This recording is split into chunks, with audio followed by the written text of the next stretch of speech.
He just kept screaming. This happened in 2023 and I still have the occasional nightmare about it. I worked in sterile services, cleaning used surgical instruments for doctors and getting them back to the operating theaters. One night near the end of my shift, around 5 to 6 p.m., I was taking a trolley full of instruments to a ward on the other side of the hospital. As I got about a quarter of the way there, I started to hear a noise.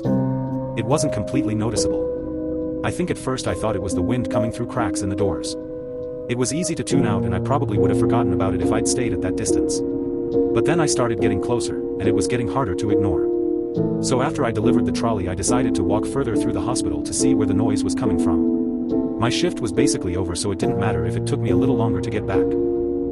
I saw a couple nurses rushing in and out of a room at the end of the corridor where the sound was coming from. At this point, from the distance I was standing, it sounded like a broken, high-pitched drill. One nurse was even covering her ears like she couldn't bear listening to it any longer.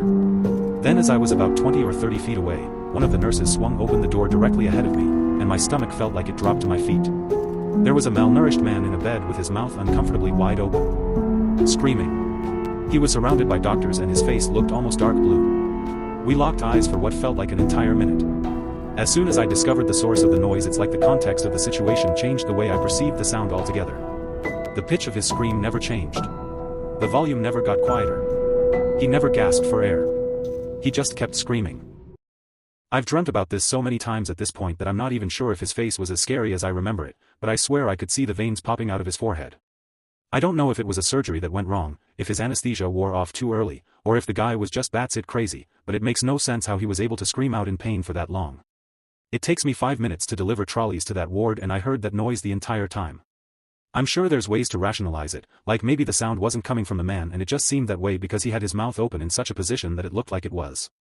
Or maybe it was a weird audio phenomenon where the long empty hospital corridors bounced the sound of his screams back and forth, so it only appeared as though he never stopped to catch his breath.